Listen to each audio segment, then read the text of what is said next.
How are they going to manage it, right? Like, so what Well, I'm no, saying is, when you can order stuff at your seat, that's going to help the concession bottom line, right? Because you can stand in line beforehand, or you can order it online, and then Yeah, they'll but there's bring still it to not you. very many people in the theater, though, and that's what I'm saying. It's like, yeah, okay, you can make it more accessible for people to order the food, but you only like if your theater was had the capacity to seat 100 people, and you're only allowing 45 people to be in there. I mean, yeah, you're making this is somewhat the of a thing that profit, but you wouldn't be making as much as if that theater was filled back in the day. No, you're absolutely right, but I mean, at this point, they're concerned about survival, right? Like, okay, maybe we're not going to make enough money to fucking thrive and expand our theater empire across the continent, but can we stay in business? At least until we figure something else out. well, this is the thing. Like, we can watch movies now on our couch in our bed. I can watch them in my backyard on a big ass screen. Right, right.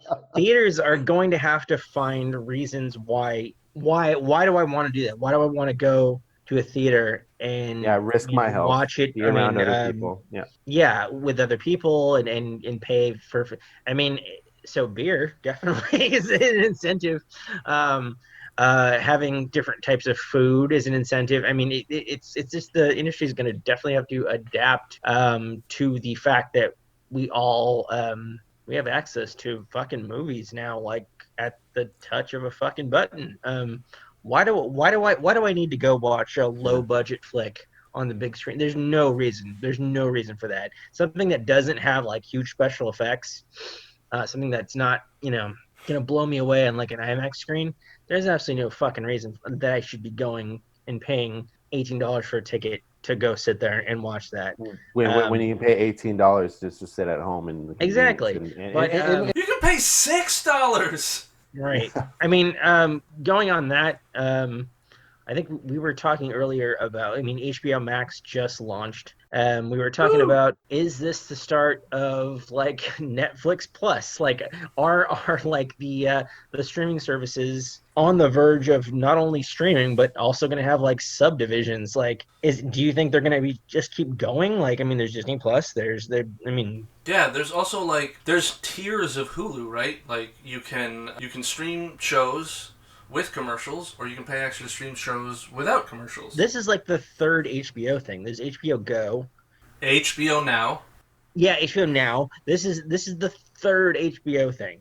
So, and then you could also, I mean, you get a couple of those free if you actually pay for it monthly on your TV. Well, okay, so here's the thing. This is what I was texting you guys about earlier in the week, right? Like HBO Max, I get access to HBO through my AT&T account, right? I had assumed that they were going to charge more for HBO Max, but they're not. It says like right on their website, people who already have access to HBO through AT&T are going to get access to HBO Max, which I thought was pretty cool.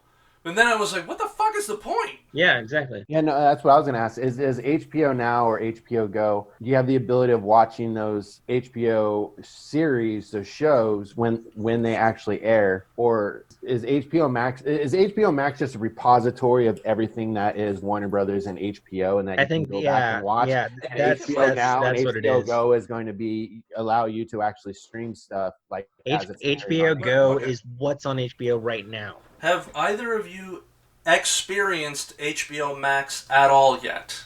HBO Max basically is going to give you everything they have access to. I have HBO Max downloaded and I have access to it because I have my AT&T account. So I'm asking, have either of you interacted with this at all yet? I haven't, and I was going to bring it up because right now I get HBO Now through Amazon. I pay for it as an Amazon channel. I pay $14 a month. However, if HBO Max has the ability to stream episodes of that just aired on HBO, like I watched Last Week Tonight, and I watched Bill Maher. I keep up with those shows. If they allow those shows to be on HBO Max as soon as they air, then why do I have HBO Now? I'll just cancel that and then I'll just go to HBO Max with Hulu.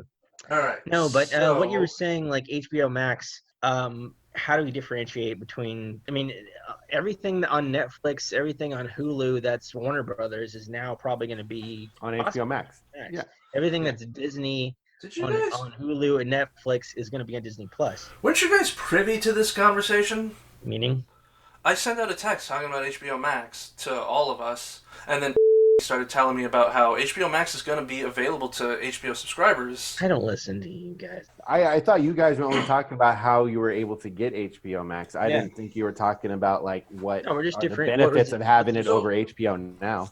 So here's the thing. Here's what we came to the conclusion. First off, it says on their website that like if you have HBO through AT&T, if you have, it lists a few things. I don't remember what they all are. I was just trying to look them up, but you guys were going off the rails in a conversation that may not need to happen.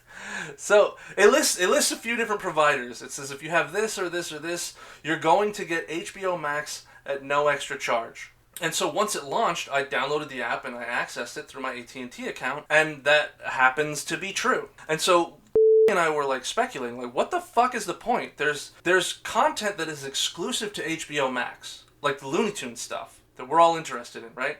Yeah. So, like, what is the point of having exclusive content on this app if you're not denying people from accessing it, right? If everybody who has HBO can just fucking access HBO. The caveat on the website is that, like, they are still working with cable partners to try to get HBO Max. So what I think is happening is they're gonna try to either sweeten the pot with with some of the cable providers out there. So it's like either you give us better internet service or you give us some sort of discount or money, like whatever the exchange is between, say, like Charter and HBO, they want a better deal. And so everybody who has AT&T access can just like stream it. So like, what? Fuck Charter. Why do we need Charter? Why do we need Comcast? Fuck you, right? So it might be that that's what they're trying to do. They're trying to manipulate the market so that Comcast gives them a sweeter break deal. the chains of the cable company. They're trying to break the chains of oppression that corporations like HBO have felt for millennia. They're gonna set the precincts of Charter Communications on fire. Oh wow. There you go. Hey, this is not our political podcast.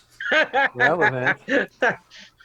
Now So the reason why I specifically wanted to talk about this is because I've actually, I downloaded HBO Max and I started looking into it. I would like to tell you about it. So I wanted to actually express some disappointment and some joy at this. and by the way, Some cheers and jeers. It's very disappointing that we can't watch these Looney Tunes episodes together, by the way. Let me say that my disappointment that I initially had is now over. So what happened was, I downloaded HBO Max because I saw that, like, oh, hey, today's the launch date. So fucking download the app. Then I went onto the app, went on to Looney Tunes, because it's, like, right there. And they have, like, they've broken it down into seasons, as if fucking seasons existed back when shorts were... That's a long storyline. So, they have 31 seasons. And each season is about, like... Shut up. Really? 5 episodes. And every episode is a 6 to 7 minute short. Wait, so it's like 31 seasons, and each season's 1 episode, and they release it all at the same time? No, each season is about 5 episodes. But yes, they release it all at the same time. However, what I noticed as I was going through some of the seasons is that it says, like, season 25, episode 1, episode 4, episode 6, episode 10. Like, I don't know what the fuck is missing, but they're indicating that something is missing. On Is the it streaming because maybe service, they're it's still- not in numerical order. On the streaming service, I mean, it's in order in the sense that the numbers go up. Oh, you know what happened? World War II. Well, maybe, but some of these episodes are like, into the 60s. I can't wait to watch the 2000 version of Hitler. Like, you know what? I have it on my phone. He's our president. So Yeah, he's our president. So the first thing that I did, this was my major disappointment. The first thing that I did was, I went to season 31, the last season, and I went. Why? Because I was looking for the fucking episodes that were supposed to come out, right? I thought The new ones. like you were looking for the late 50s, 60s shit, which is just like awful. The newest version of fucking Looney Tunes. Okay. My disappointment was that it wasn't there. It was the god-awful, poorly animated, bad budget Looney Tunes. So look at this. This is season 1. It starts with the episode Smile, Danya, Smile. Not even remotely a ripoff of Mickey Mouse. Completely Yeah, with some, like, ripoff of Mickey Mouse. clearly Fox God. characters based on the way that they are shaped, but Holy crap. all black with white faces. Yeah. And then it goes to, what is that next episode? I don't know. I can't see it. I'm reading it backwards. But it says episode 4, right? So season 1 is episode 1. Who owns like Betty Boop and like Bimbo and shit? Max Fleischer. Episode 1, episode 4, and episode 5 is how it's listed. Okay, so, by the way, because the song Smile, Danya, Smile is featured heavily in Who Framed Roger Rabbit, I had to watch that episode. And I learned something, because I knew most of the lyrics to that song. Like, the second to last line, I could never figure out what the fuck they were singing from Who Framed Roger Rabbit. I haven't seen Roger Rabbit in years, only because it still frightens me when he dips the shoe in the acid. Oh, yeah. So then the ending of the song... I used to like leave the room as a little kid when that shit happened. I'm 36 years old and that still affects me. Yeah, that was harsh. I saw that shit in the theaters. I was like, oh, okay. So the ending of this... Well, I was raised by racists, so I did sort of... I was on Judge Judy's side. So we cheered that on. I mean, we didn't cheer it on, but we didn't look at it as if it was, one sentient being murdering another sentient being for no reason, which is how I view it now. But, like, as a kid, I was like, yeah, well, I mean, it was just a tune. The point of the movie was that tune lives matter, right? It was an animated shoe, and its cute eyes were so lifelike. Oh my god, it was literally crying as it was being dumped in the acid. It looked back at him begging to stop. I know, that was the worst thing. It like looked down and then looked back at him like, please don't do this. And it started burning, and it was like... I know, like it looked at him in the eyes. Jesus Christ. Anyway, that's a whole nother digression.